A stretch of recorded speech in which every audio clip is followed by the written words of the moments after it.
сите велеа командантите на ОНА, на УЧК и на ОНА нема никој да влезат во политика, сите влега. И Бранко после кратко време ги внесува, значи покажува дека неконзистентна политика под диктат на странците. И велам, во целина, од распадот на Југославија до денес, ние секогаш бевме под силно влијание на Западот, претерано, непотребно, често пати ги жртвуваме нашите интереси, тоа го правева сите, и едните и другите, разбирате. Така да, велам, например, направивме приватизација која ништо не реши, само уништи. 165 вика комбинати, големи предпријатија се уништени со приватизација. Значи Словенија ништо не приватизира, разбирате. Затоа е Словенија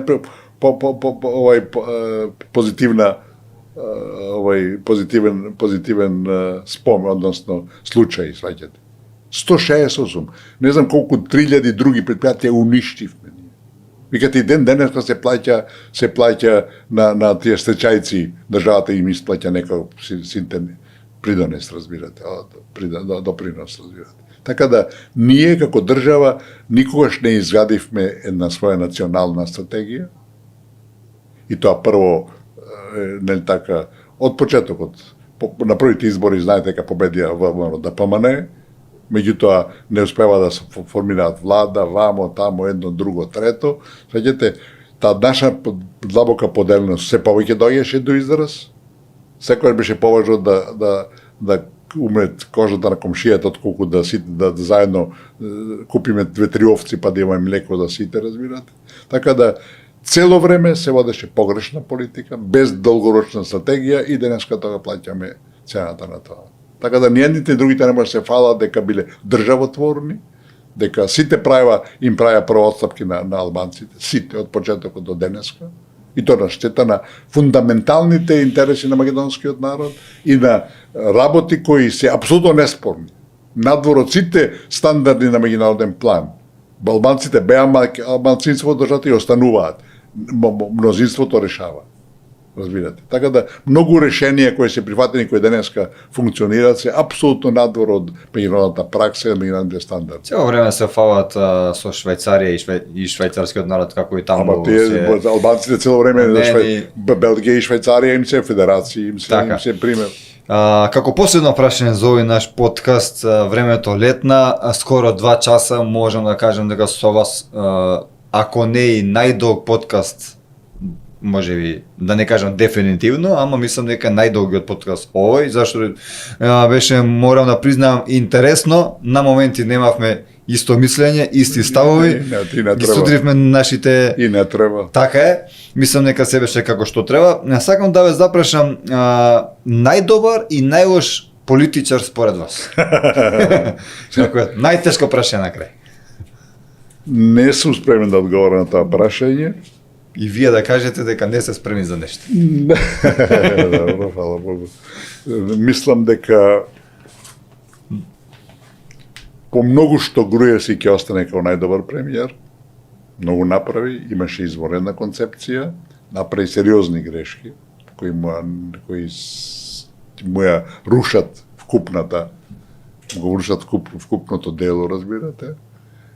Од другите, Глигоров беше државник, меѓутоа, знаете, една само критика, најголема грешка од тој период останува фактот што прифативме референцата во БНТ нации.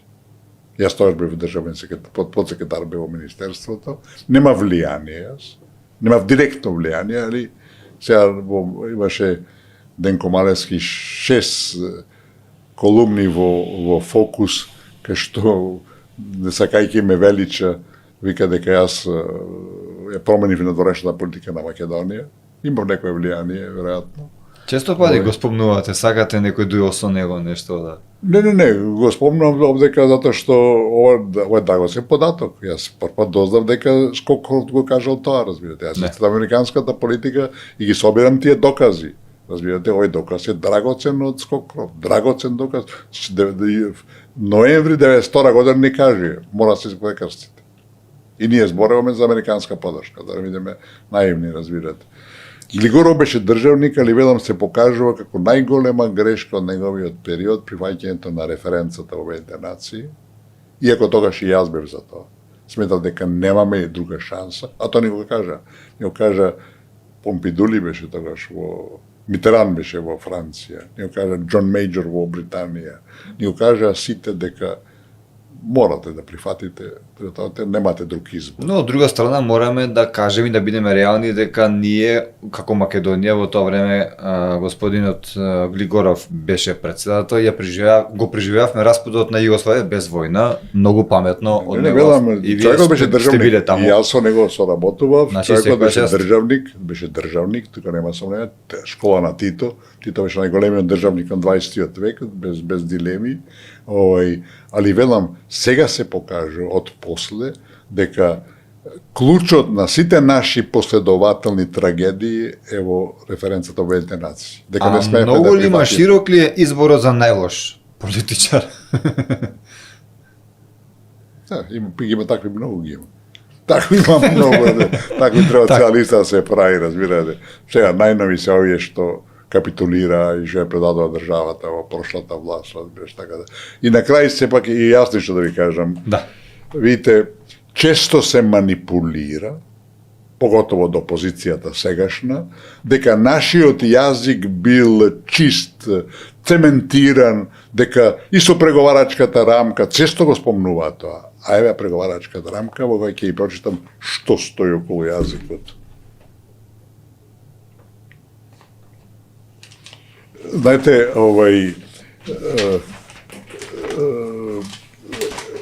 Европскиот парламент покажа дека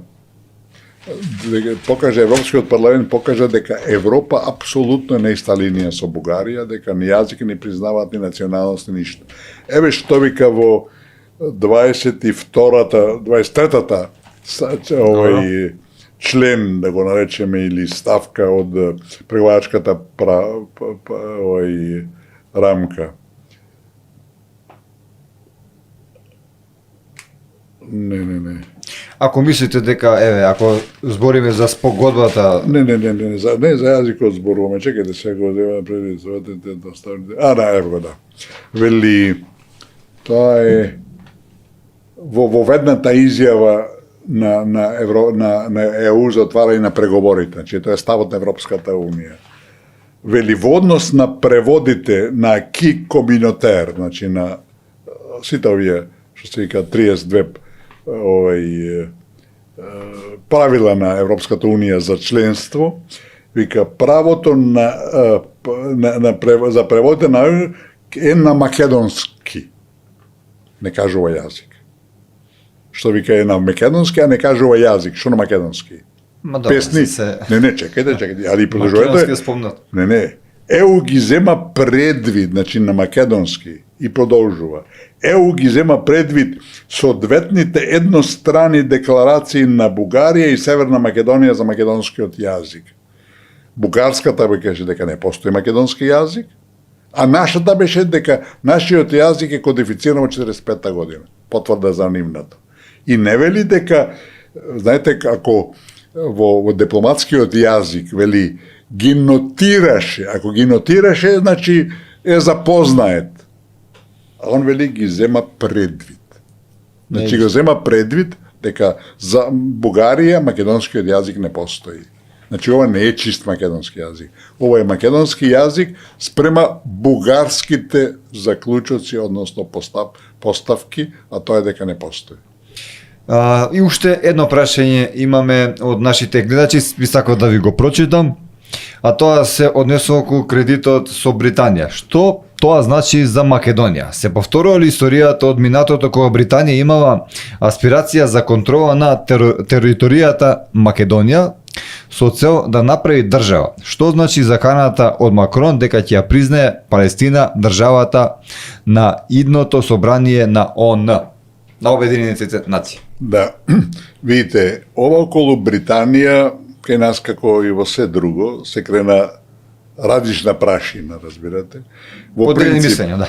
Да, добро. Велам, кај нас тие поделени мислења се најчесто диаметрално спротивни. Ако има, знаете, различни мислења или кои се во основата блиски, се голтаат, али кои ќе се конфронтираат тотално, тоа веќе зборува за нешто друго, неповолно и негативно. Значи, прво да почнеме од британскиот интерес. Британија се повлече од Европската Унија и сега бара нови сојузници. Сега бара нови партнери, нови содржини, неодамна подпиша договор за безбедносна соработка со Германија, што е нешто невидено во Европа. Тоа е во рамките на новата милитаризација на Европа, што е најстрашната глупост што ни се случува во последно време. Значи, тоа е дел од британскиот интерес да биде што поприсутна, што пошироко активирана и така натака и така натака. Во целина, за некаква нова британска доминација, влијание пошироко, мислам, тоа е надвор од умот. Во основата се работи за интерес да тие имаат некаде главна улога, да добиваат политички поени и тие ги добија на тој начин, а за нас тука не е ништо спорно. Значи, де факто што се случува? Тие ни помагаат преку гаранции на нашиот кредибилитет, разбирате. Значи, ние за проектите кои ќе ги реализираме не добиваме пари од нив. Ние добиваме нивна гаранција и нашите расписаа веќе конкурс, или така тендер да го наречеме, и не знам колку 20 банки се појавија од цел свет со интерес да влезат во проектите кои ќе се градат, меѓу другите да се надеваме дека и Чебрин ќе го стават на таа листа, разбирате, покрај брзата пруга. Значи, се работи за еден поширок пристап кога и нашиот интерес постои и нивниот. Тие сакаат да помогнат, сакаат поени на надворешно политички план, а ние на тој начин добиваме поевтини кредити. Така да не е нешто што Британија ќе инвестира во Македонија директно, нешто што така ќе бара наши концесии и слично. Иако тоа веројатно ќе има и таа често го спомнуваат прашањето на бегалците, на мигрантите, не. Тоа е клучното прашање, да. Да, дали ќе има такво нешто, нашите никош нема да прифатат такво нешто, да сум убеден во тоа. Тие можеби ќе бараат, разбирате. Меѓутоа, со самиот факт што сме ние тука на нашата поголема контрола на границите, го намалува приливот на бегалци. Према тоа и тука може да се гледа нашата улога. Значи тоа е првиот дел од тоа прашање.